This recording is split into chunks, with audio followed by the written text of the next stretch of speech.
Bonjour, fonction logarithme, troisième et dernière partie.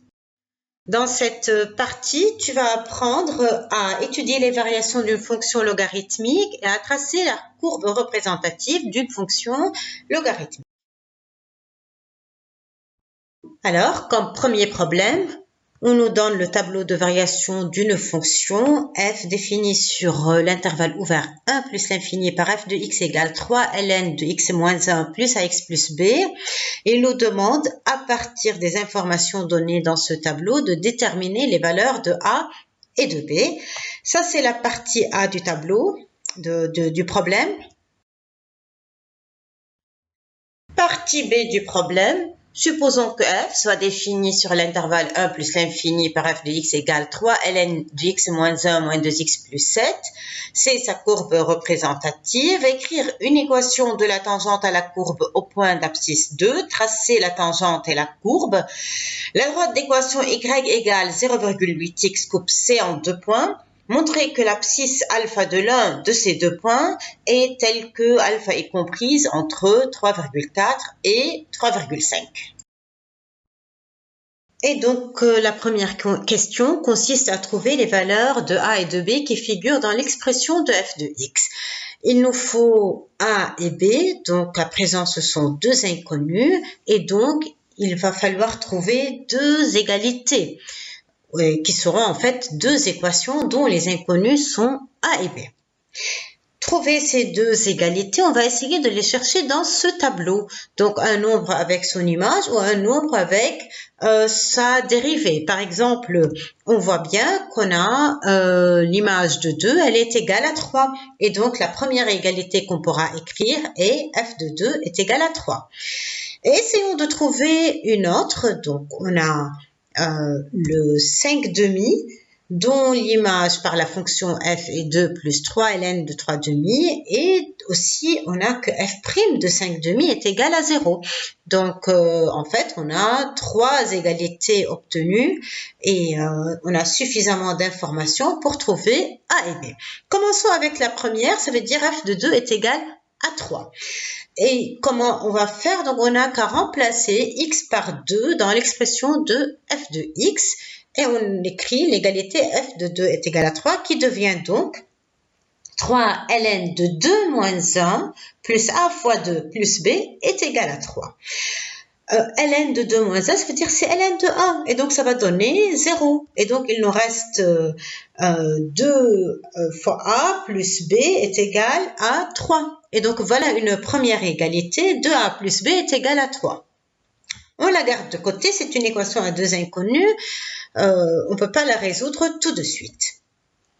Prenons maintenant les informations que nous donne x égale 5 demi. Essayons de prendre f' de 5 demi est égal à 0. Donc, on a f de x est égal à 3 ln de x moins 1 plus ax plus b. Alors, que vaut f' de x? Donc, on va dériver chacun des termes de f de x. Ln de x moins 1, c'est de la forme ln de u, avec u de x est égal à x moins 1. Or, la dérivée de ln de u, c'est u' de x sur u de x. U de x est égal à x moins 1, donc u' de x est égal à 1. Et donc, la dérivée de ln de u serait 1 sur x moins 1. Qu'on multiplie par 3, puisque 3 ln x moins 1, 3 étant une constante, donc ça donne 3 sur x moins 1. La dérivée de ax, c'est a, et la dérivée de b est égale à 0, et donc f' de x est égal à 3 sur x moins 1 plus a. On a f' de 5 demi est égal à 0, donc en remplaçant x par 5 demi, on obtient 3 sur 5 demi moins 1 qui nous donne 3 demi plus a, et donc tout cela, ça doit nous donner 0 d'après le tableau de variation. 3 sur 3 demi, ça fait 3 fois 2 tiers, et donc c'est 2. 2 plus a est égal à 0, et donc a est égal à moins 2. Voilà, on vient de trouver la valeur de a. Il nous reste à trouver la valeur de b. Un simple remplacement dans la première égalité que nous avons obtenue, 2a plus b est égal à 3. Ceci nous donne b est égal à 7. Voilà donc, on vient de trouver les valeurs de a et de b de l'expression de f de x.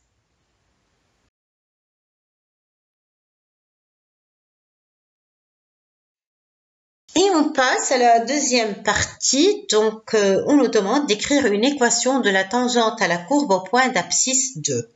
Donc, rappelons-le, l'équation de la tangente au point d'abscisse M, c'est y égale f' de M fois x moins M plus f de M. Ici, le M est égal à 2. Donc, tout d'abord, f de 2, d'après le tableau de variation, f de 2 est égal à 3. Il nous reste donc à trouver f' de 2. Donc, d'abord, f' de x, on l'a calculé. Et donc, en remplaçant x par 2, on obtient que f' de 2 est égal à 1. Et donc, l'équation de la tangente devient y égale 1 facteur de x moins 2 plus 3. Et donc, après développement, y égale x plus 1. À la deuxième question, on doit tracer la courbe et la tangente au point d'abscisse 2.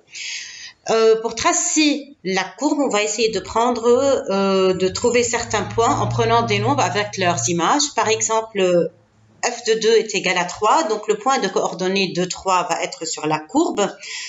Par exemple, f de 5 demi est égal à 2 plus 3 ln 3 demi, donc c'est à peu près égal à 3,1. En plus, en ce point, la tangente, elle est horizontale, donc on fait aussi la tangente en ce point, en une droite horizontale, puisque f' de 5 demi est égal à 0. On calcule aussi d'autres images, par exemple, f de 6 est égal à moins 0,1 à peu près. Et le tableau de variation nous donne aussi des indications. Par exemple, la limite quand x tend vers 1 plus est égal à moins l'infini. Donc, la droite d'équation x égale 1 est une asymptote qui est verticale. Et donc, on obtient le graphique suivant. On voit la droite, l'asymptote verticale en jaune, en pointillé. La tangente t d'équation y égale x plus 1.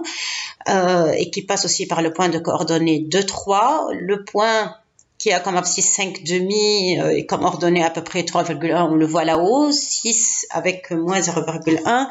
Et voilà donc les différents points qu'on a marqués ainsi que la courbe représentative de la fonction c. Passons maintenant à la troisième partie, la droite d'équation y égale à 0,8x, donc ici en gris, coupe c en deux points. Montrer que l'abscisse alpha de l'un de ces deux points est telle que alpha est comprise entre 3,4 et 3,5. Alors, on regarde le graphique. Alpha, c'est l'abscisse de quel de ces deux points d'intersection? Eh bien, c'est le deuxième point d'intersection puisque l'abscisse de ce point elle est comprise entre déjà 3 et 4. Et si on veut démontrer que alpha est comprise entre 3,4 et 3,5, comment faire? En alpha, on a f de alpha est égal à 0,8 alpha. Juste avant alpha, à gauche de alpha, la courbe, elle est au-dessus de la droite. Et juste après alpha, la courbe, elle est au-dessous de la droite. Et donc, pour démontrer que alpha est compris entre 3,4 et 3,5, on va essayer de dire qu'en 3,4, de démontrer qu'en 3,4, la courbe, elle est au-dessus de la droite. Comment démontrer cela? Cela signifie que f de 3,4 est supérieur à 0,8 fois 3,4. On doit démontrer cela. Et si je veux démontrer que en 3,5, la courbe elle est au-dessous de la droite, je dois démontrer que f de 3,5 est inférieur à 0,8 fois 3,5. Commençons par la première inégalité. Démontrer que f de 3,4 est supérieur à 0,8 fois 3,4 revient donc à démontrer que la différence f de 3,4 moins 0,8 fois 3,4, elle est positive. Alors, tout calcul fait à la calculatrice, bien sûr, nous donne que la différence, elle est égale à 0,006. Et on a bien que cette différence, elle est positive. Et donc, on a bien qu'en 3,4, la courbe, elle est au-dessus de la droite. Voyons si f de 3,5 maintenant est inférieur à 0,8 fois 3,5. Le même raisonnement, on va faire la différence, mais cette fois, on doit démontrer que la différence, elle est négative.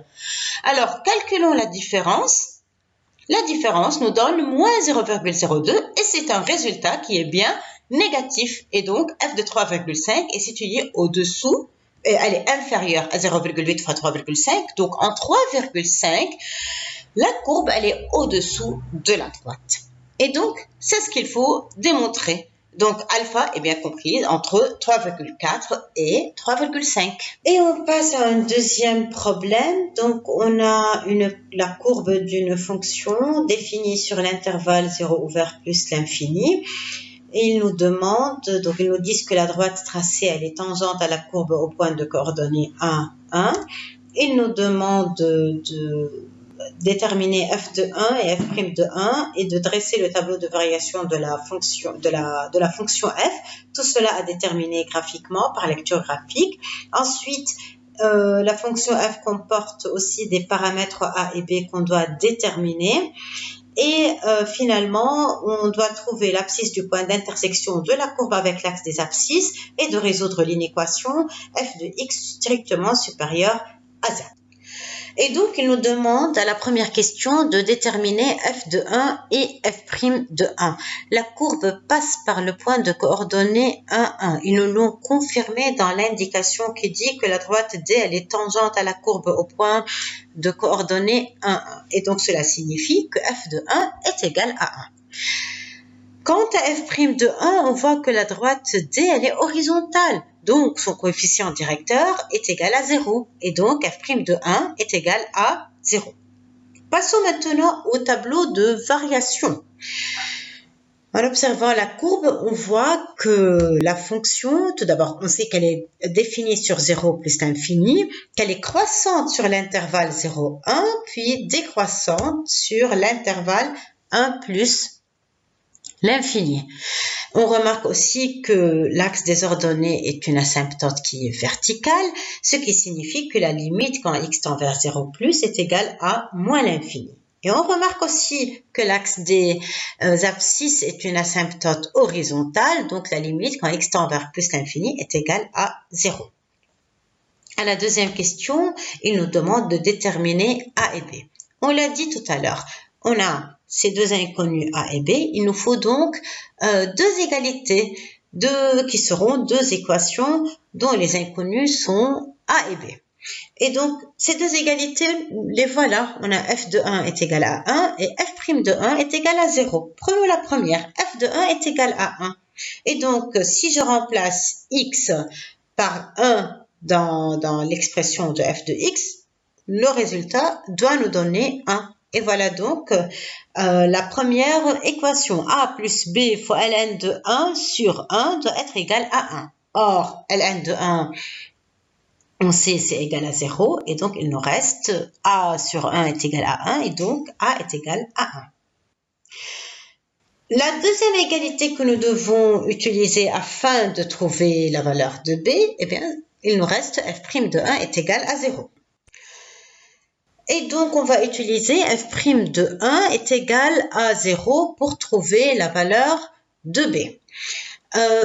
Donc, d'abord, trouvons f' de x est égal à quoi? F de x est de la forme u de x sur v de x avec u de x égale 1 plus b ln x et v de x est égal à x. À quoi est égal u' de x? Et donc, u' de x, c'est donc la dérivée de 1, c'est égal à 0, c'est une constante. B est une constante. Elle sera donc multipliée par la dérivée de ln x. Or, la dérivée de ln x, c'est 1 sur x. Et donc, u' de x va être égal à b fois 1 sur x et donc égal à b sur x. V' de x est égal à x. Et donc, v de x est égal à x, et donc v' de x va être égal à 1. Et on rappelle que si f est de la forme u sur v, alors f' sera de la forme u'v moins v'u sur v carré. Et donc, f'x égale u' de x qui est b sur x fois v qui est x moins v' qui est 1 fois u de x qui est 1 plus b ln x sur v carré qui est x carré. Et donc, b moins 1 moins b ln x sur x carré. Or, on a vu que f' de 1 est égal à 0. Et donc, on n'a qu'à remplacer x par 1 et d'égaliser à 0. Et donc, b moins 1 moins b ln 1 sur 1 au carré est égal à 0. Dénominateur 1 au carré, donc c'est 1. Et au numérateur, on a ln 1. ln de 1, c'est égal à 0. Rappelons-le. Et donc, il nous reste que b moins 1 est égal à 0. Et donc, b est égal à 1.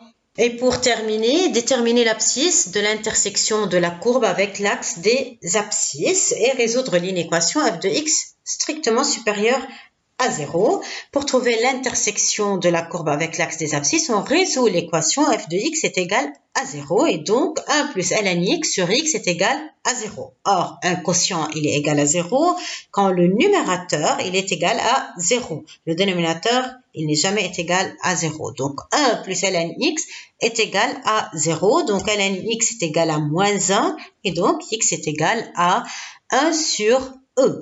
Et donc, l'abscisse du point d'intersection de la courbe avec l'axe des abscisses est égale à 1 sur E.